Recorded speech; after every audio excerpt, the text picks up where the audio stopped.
Broadcasting live from the Business RadioX studios, it's time for Women in Motion. Brought to you by WBEC West. Join forces, succeed together. Now, here's your host.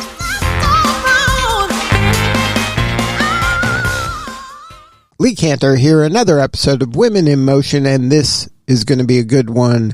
But before we get started, it's important to recognize our sponsor, Webeck West. Without them, we couldn't be sharing these important stories. Today on Women in Motion, we have Dr. Frances Richards with Arlean Richards Media and Communications Company. Welcome. Thank you, Lee. I am so excited to learn what you're up to. Tell us about your firm. How are you serving folks? Oh, thank you for asking. That is an amazing question. So I am serving people primarily as a storyteller, and I reside in Las Vegas, Nevada, but we do our work globally, and we primarily work with individuals that are diagnosed with early stage Alzheimer's and dementia, and we capture their story before their memory fade. And we also do asset inventory and documentation, where we go in the homes and we document all of their assets, and we inventory and categorize it in the unlikely event that they have a memory fade, a burglary, or a fire. And we do know that when individuals are diagnosed with early stage Alzheimer's or dementia, they believe someone is stealing from them. So this also safeguards the care partners. So what we say is we capture a piece of your mind and we give you a piece of mind at Arlean Richards Media Company. So what's your backstory? How'd you get involved in this line of work? Wow, this is a full circle moment for me. Started out in broadcasting many years ago and ended up through my career journey, besides being in broadcasting, and that was my ultimate goal, was to be in broadcasting. And I many years have worked with ABC, NBC, several other networks. And I eventually got out of broadcasting and moved into higher ed as faculty, and found myself in 2017 with my own business doing podcasting. And so what ended up happening in terms of us going into the audio family legacy recordings, that's one of the offerings that we offer in our business model. It was birthed out of the loss of my husband. He passed away in 2022. And so we didn't have any children together. And I thought I had some bonus kids, and I had a son, and he had 6 children. One preceded him in death. And I thought it would have been amazing if we would have captured his story to leave a legacy to his family, to his children and his grandchildren. And so the audio family legacy recordings was really birthed from that. And then how did you kind of connect the dots where you're like, hey, this is going to be perfect for people who are struggling with Alzheimer's and dementia, and also we can do some of the inventorying because that's an issue. Like, how did you connect all those dots to turn it into the business you have today?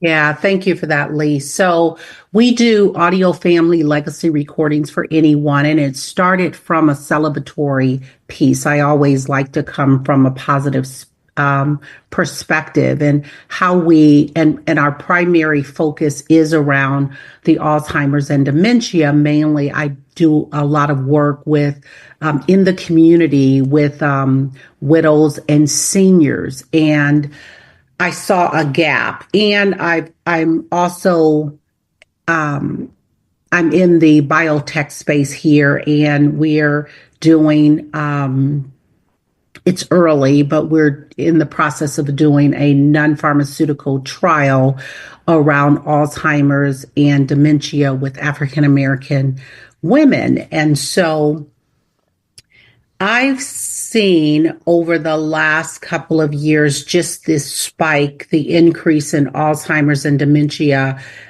in the community. And so I say that it was a God-birthed idea to really focus on individuals with Alzheimer's or dementia not a personal story per se in the family dealing with that by the grace of God. But I just saw a gap in the market in terms of once your memory is gone, the work that I've been doing around the brain, I've noticed that once that memory is gone, it's gone. Now, when you're working with clients, is the client the actual sufferer of the, Alzheimer's or dementia, or is it the family member that's like, hey, we have to capture some of this because, like you say, it's fleeting and we have to get it when we can get it, or else, like you said, it's gone? And thank you for that, Lee. It's both. It's both. Most individuals most of my clients are coming from family members. And I want to be very clear. If you have the ideal is early stage diagnosis. So we are getting the majority of clients that come to us from family members saying, I'm noticing this with my sister, my brother, my mom, my dad, or the other piece, because we have, as we was launching, we have gone into memory care centers and we've done presentations. And once they're there, depending on, once they're literally in the memory care center, a lot of times it can be too late to capture their story. And when I say that, I'm saying it because we are preserving legacy. There's moments when you don't know what's true and what's not true. And so that's the reason we say that when we're working primarily, like we said, we do audio family legacies for anyone. But if you specifically, we like to capture early stage diagnosis, because later stages, we notice that when we're having conversations, they're in and out. And so it's really hard to really capture the real legacy of that person. Now, what is kind of it look like when you're doing one of your recordings? Is it just with the individual, or do you have the whole family present and it's kind of a discussion about it and then the family can ask questions, or are you the facilitator and you're the one that's kind of driving the conversation? That's an excellent question. So we tailor ours, and so they're custom. So there's no two audio family legacies that are alike, and so we have arrangements where there are some people who would like their legacies stored in the Library of Congress. So we have arranged that for people who, like some military individuals that would like their story actually preserved and everyone to hear the story. Most of the stories that we capture are very personal. And so we do them with individuals, we do them with couples, and we do them with family. It just depends on what you want your legacy to say or how you want it to go. We do, my secret sauce is the ability to pull a story out. And so I am driving the conversation, and prior to the individual, we have certain things that we have them do prior to coming to the interview. We do prep them for the interview, and we get all of that information. We do have the ability to do just audio. We do audio and video. We can embed, if you want pictures in it.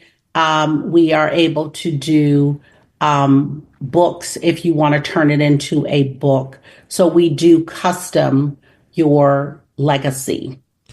Now, this kind of work that you do and the stories you capture, I would imagine that for the family, this is super valuable. This is something, like you say, it's going to be part of their legacy and that it can be passed on for generations to generations. But does it have any mental health benefit to the individual suffering? Does it give them some sense of, okay, this is captured. This gives me, like, I'll know that this is here for me. So I know my memory's fading, but I know I also have this. I can listen myself back to it, and I can be reminded of my younger self. Is there mental health benefits for the sufferer? Yes, it's not, and thank you for asking that. It hasn't been proven. We do believe that it is benefit for the individual that is listening. We have had, because most of the time, what's happening with Alzheimer's and dementia, and there are several types of Alzheimer's and dementia where but most of the time people can remember things that have happened way in the past, and it's that immediate memory that's fading, things that like they had yesterday or what they did today or that moment. Those are moments that they can't capture, or what happened last week or whatever. And we had a client that we went into a memory care center that she was actually, diagnosed with the Alzheimer's and dementia. And we normally, when we do our audios and videos, we like to do them in one setting because we are working with the senior population. And a lot of times the memory, the hands cramping, that's the reason they don't want to write out their story. There are other individuals that they'll send you books or they'll send you papers each week, or they want you to do it yourself. And a lot of seniors, it's not that they don't want to do it. They don't have the ability to do it or the time. They don't want to do it, whatever. And what we've noticed is that when this one particular client, when we came back, we had to shoot multiple weeks for this particular client.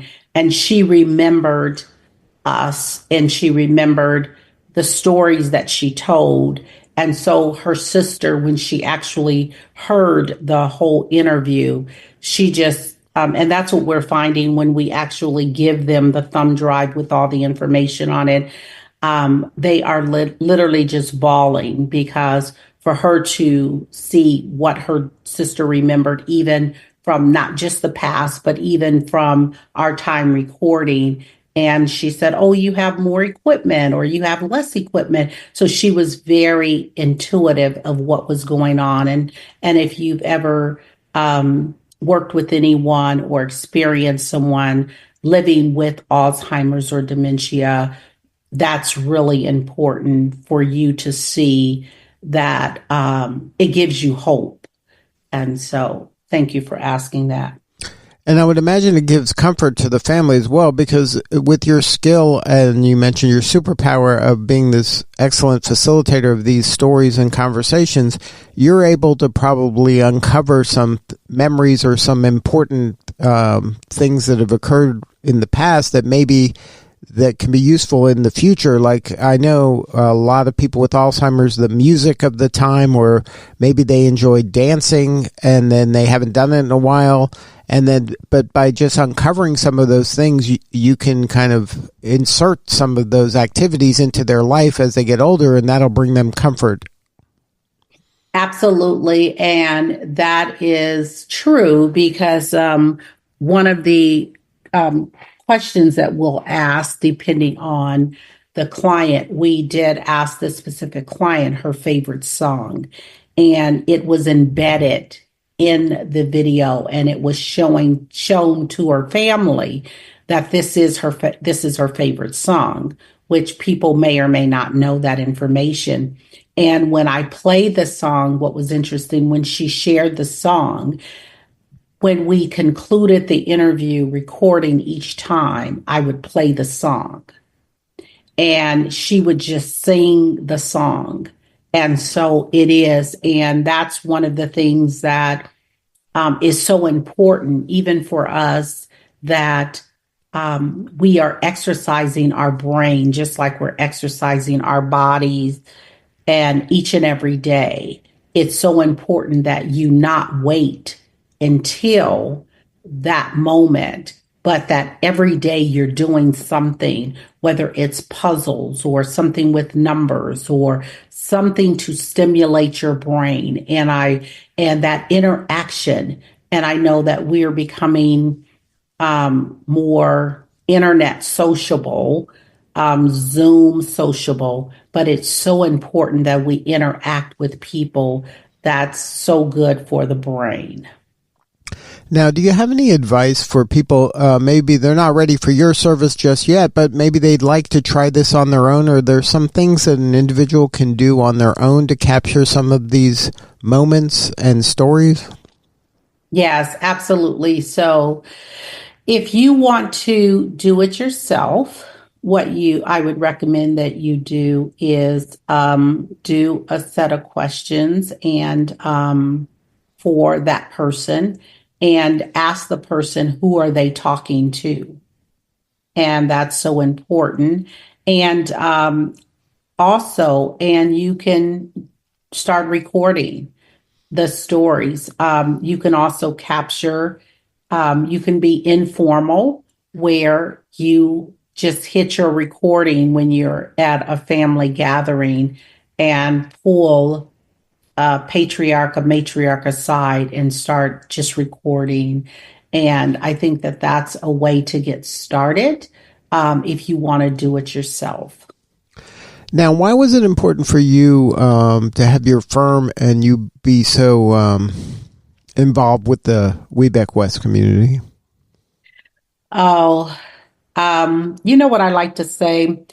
WeBank West is the gift that keeps on giving. I just concluded as vice chair of WeBank West here in Nevada, and I tell you, the the women are so empowering. They're so uplifting. And, you heard me talk about the value of community, the value of communing and being with individuals.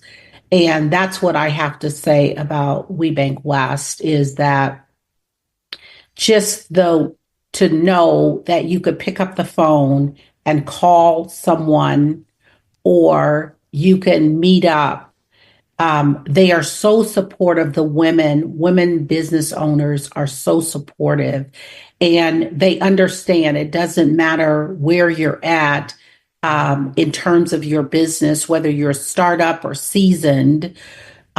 It's just they are just helpers one to another, and they understand that we have this common goal, that we are entrepreneurs and we are women entrepreneurs, and we believe that all of us can win collectively as well as individually. And so that's what I admire. And I am so pleased to be a part of a community of women.